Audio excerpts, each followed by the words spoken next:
हाँ, नमस्ते आप सभी को। मेरा नाम इंजीनियर अमित कुमार शर्मा है और मैं आप सभी को जा रहा हूँ मैथमेटिक्स के बारे में कुछ बताने। हमने ये डिसाइड किया है कि आपको 11th की NCERT और 11th के RD शर्मा को कंप्लीट करेंगे और 12th के NCERT की बुक को और RD शर्मा को कंप्लीट करवाएंगे मैथमेटिक्स में। और ये हम ऑनलाइन पूरा करने जा रहे हैं, लेकिन हम उसके पहले ये जानना चाहते हैं, फेसबुक के माध्यम से ये वीडियोस यूट्यूब पे डालेंगे और फेसबुक के माध्यम से हम ये जानना चाहते हैं कि कितने बच्चे इच्छुक हैं जो ऑनलाइन अपने घर पे पढ़ना चाहते हैं। आप मुझे बताइए कि आपको हिंदी मीडियम में पढ़ना है कि इंग्लिश मीडियम में पढ़ना है। हम बाइलिंगुअल ही इन सब चीज़ों को डिस्कस करेंगे। आज की जो क्लास हमने रखी है, थोड़ी सी चर्चा हम करेंगे लिमिट पे, क्योंकि ये मैथमेटिक्स का 11th-12th के मैथमेटिक्स का सबसे इम्पॉर्टेंट टॉपिक ही होता है लिमिट। इसके बारे में कुछ बात करते हैं। देखिए बच्चे, किसी भी फंक्शन की लिमिटिंग वैल्यू हमें जब निकालनी पड़ती है तो हमें कुछ नियम या रूल्स सीखने पड़ते हैं इसको सॉल्व करने के लिए। देखिए बच्चे, जैसे कोई भी फंक्शन है, ये लिमिट मैंने ये टॉपिक का नाम लिखा लिमिट। ये बच्चे लिमिट। और देखिए बच्चे, जब भी हम लिमिट कोई फंक्शन है f(x) इज इक्वल टू मान लेते हैं x प्लस 2 मान लेते हैं, और ये फंक्शन जो बच्चे डिफाइंड है ये real number two real number defined है। तो बच्चे, अगर हम किसी फंक्शन को हम सबसे पहले लिमिटिंग वैल्यू निकालने की कोशिश करेंगे तो फर्स्ट मेरा काम है ये देखना कि फंक्शन एग्जिस्ट करता है कि नहीं, और इस फंक्शन का मान हमें अगर निकालना हो, जैसे ये फंक्शन दे रखा है और इस फंक्शन का लिमिटिंग वैल्यू पूछ रहा है। अगर पूछ रहा है find the limiting value at point at x is equal to 2। तो फर्स्ट ऑफ ऑल हमको ये देखना पड़ेगा कि इस पॉइंट पे ये फंक्शन एग्जिस्ट करता है कि नहीं। अब एग्जिस्टेंस को हम कैसे चेक करते हैं उसके बारे में हम बात करते हैं। देखिए बच्चे, किसी भी फंक्शन की लिमिटिंग वैल्यू को निकालने के लिए हम दो तरीके का इस्तेमाल कर सकते हैं। जैसे अगर हम नंबर लाइन को देखें तो बच्चे, यहाँ 0 होता है, यहाँ 1 होता है, यहाँ 2 होता है, यहाँ 3 होता है, ठीक है। तो हमने ये देखा पॉजिटिव नंबर दिया, इसीलिए पॉजिटिव नंबर पे बात कर रहे हैं। तो बच्चे, यहाँ 2 है, 2। अगर लिमिटिंग वैल्यू हमें x इज इक्वल टू 2 पे निकालनी है तो हमारा फंक्शन जो होगा, हम बोलेंगे कि फंक्शन का जो मान है बच्चे, लिमिट x टेंस टू 2 पे हमें निकालना है। x टेंस टू 2 पे हमें निकालना है लिमिट x टेंस टू 2 पे निकालना है, जिस पे फंक्शन का मान है बच्चे x/2। बच्चे, यहाँ x की लिमिटिंग वैल्यू हम 2 पॉइंट पे निकाल रहे हैं। इसका मतलब होता है कि ये एग्जैक्ट 2 नहीं होगा, लेकिन 2 के बहुत करीब होगा। ये एग्जैक्ट 2 नहीं होगा, ये 2 के बहुत करीब होगा। इसको पढ़ते हैं x टेंस टू 2, या फिर पढ़ते हैं कि x अप्रोच करता है 2 को। देखिए बच्चे, x अप्रोच जैसे 2 को अप्रोच करने के दो तरीके हो सकते हैं। अगर हम यहाँ देखें, यहाँ नंबर लाइन को देखें, तो हम जैसे 1 से 2 के तरफ जाएंगे तो हम मान लेते हैं कि यहाँ जो वैल्यू है बच्चे, यहाँ जो वैल्यू है वो मान लेते हैं कि 0 पॉइंट थोड़ा सा इधर 0.99 है। अगर हम 1 से जा रहे हैं 2 के तरफ तो हम ये नंबर्स मान सकते हैं कि यहाँ जो वैल्यू है बच्चे 0.99 है, थोड़ा सा और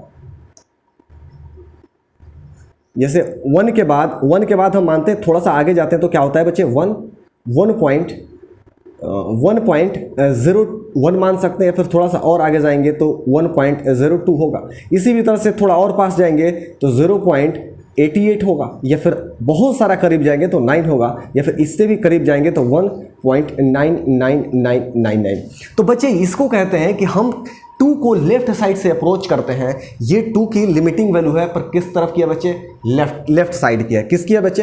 लेफ्ट साइड की है। लेकिन अगर हम किसी लिमिट को राइट से अप्रोच कर रहे हैं, किसी लिमिट को राइट से अप्रोच कर रहे हैं, तो यहाँ 3 से इधर आएंगे, तो यहाँ 3 है, तो यहाँ लिख सकते हैं कि यहाँ जो एकदम जस्ट इसके पहले लाइन होगा वो 2.99 होगा, और इसके पास आएंगे तो लिख सकते हैं बच्चे कि 2.998 हो सकता है, या फिर बहुत इधर आएंगे तो बच्चे लिख सकते हैं कि 2.9 हो सकता है, या फिर बहुत पास आएंगे तो लिख सकते हैं कि 2.001 हो सकता है, या फिर और नज़दीक आएंगे तो लिख सकते हैं कि 2.00001 हो सकता है।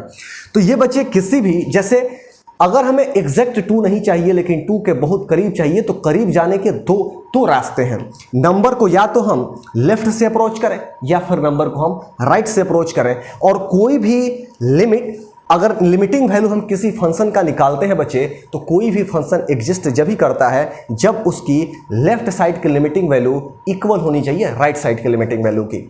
अगर हम इस फंक्शन का, कोई फंक्शन एफ है जो डिफाइंड है, एफ डिफाइंड है आर टू आर में, तो ये फंक्शन जब ही एग्जिस्ट करेगा बच्चे जब इसकी लिमिटिंग जो वैल्यू होगी बच्चे एफ एक्स की लिमिटिंग जो वैल्यू होगी, लिमिटिंग जो वैल्यू होगी वो x लिमिटिंग वैल्यू होगी x टेंस टू, ये मैं यहाँ माइनस देने का मतलब 2 के ऊपर माइनस देने का मतलब है कि ये जो लिमिट है बच्चे ये लेफ्ट साइड से अप्रोच करते हैं उसको डिनोट करती है। तो हम लेफ्ट साइड के लिमिट अगर बराबर है बच्चे लिमिटिंग वैल्यू एफ एक्स की x tends to right side वाली लिमिट बराबर है बच्चे, तो ये कहेंगे कि ये फंक्शन एग्जिस्ट कर रहा है। अगर ये दोनों इक्वल है तो कहेंगे कि फंक्शन एग्जिस्ट कर रहा है और हम इसके वैल्यू को निकालने की कोशिश करेंगे। देखो बच्चे, किसी भी फंक्शन का अगर लेफ्ट साइड, उस जो पॉइंट्स दिया गया है उस पॉइंट्स पे लेफ्ट साइड की लिमिट और राइट साइड की लिमिट दोनों इक्वल होती है, तो हम कहते हैं कि ये फंक्शन इस पॉइंट पे, गिवन पॉइंट पे एग्जिस्ट करता है। अदरवाइज ये अगर इक्वल नहीं होगा तो ये एग्जिस्ट नहीं करेगा। तो ये प्रोसेस है।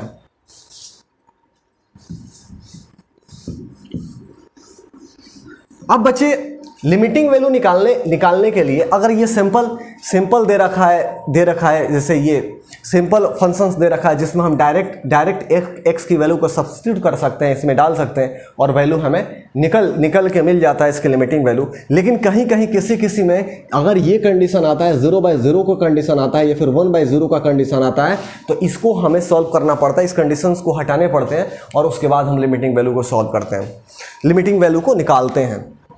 लेकिन इसमें देखिए बच्चे ये वाली कंडीशन नहीं आ रही है, इसमें हम डायरेक्ट निकाल सकते हैं। सबसे पहले हम देखते हैं, देखिए बच्चे अगर इसकी हम टेबल बनाते हैं, इस फंक्शन की टेबल बनाते हैं, ठीक है, इसको हम देखते हैं कि क्या इसके लेफ्ट साइड लिमिट और राइट साइड लिमिट दोनों इक्वल्स हैं। तो यहाँ बच्चे हमने ये बना दिया टेबल, और यहाँ मैंने लिखा एफ एक्स को लिखा, और यहाँ बच्चे हमने लिखा एक्स को लिखा। तो बच्चे हम लिमिटिंग वैल्यू निकालने की कोशिश करते हैं। लिमिटिंग वैल्यू निकालने का मतलब है कि 2 नहीं होना चाहिए लेकिन 2 के बहुत करीब होना चाहिए, और 2 के करीब जाने के 2 रास्ते हैं बच्चे, या तो आप लेफ्ट साइड से उसके करीब जाइए या फिर राइट साइड से जाइए।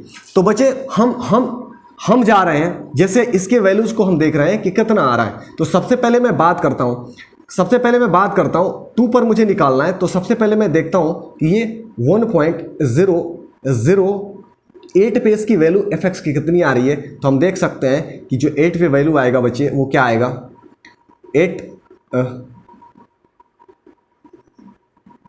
3 होगा, 3.08 आता है। और इसी की वैल्यू अगर और पास चले जाते हैं, अगर मैं लिख रहा हूँ 0.90 तो ये आएगा आपका 3.90। ऐसे ही अगर हम जा रहे हैं 1.99 तो आपका वैल्यू जो आएगा बच्चे वो क्या आएगा, 3.99।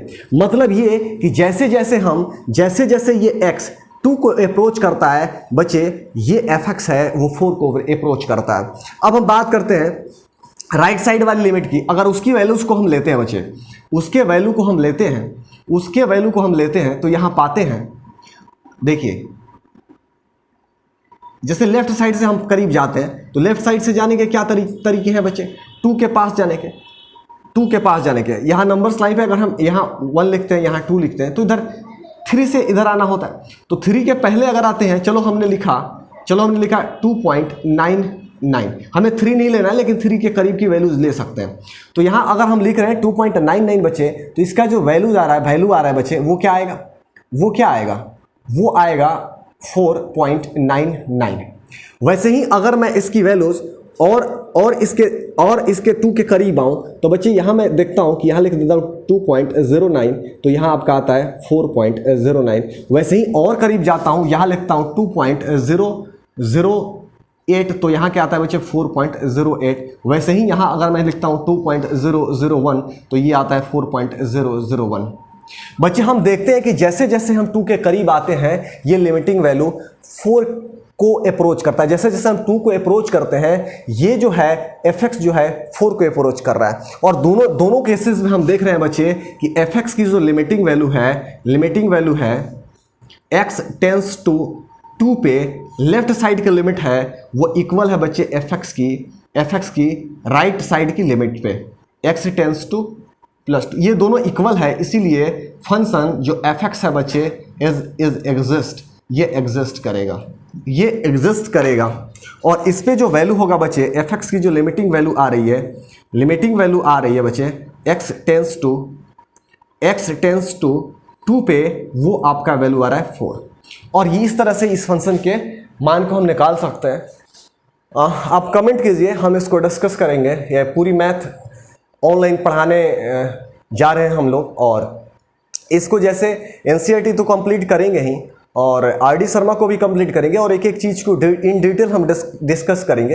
ये तो थोड़ा सा हमने किया, लेकिन शुरू करेंगे सेट थ्योरी से, 11th के सेट थ्योरी से, और जैसे जैसे हम आगे बढ़ते जाएंगे पूरी मैथ को धीरे धीरे कंप्लीट करेंगे।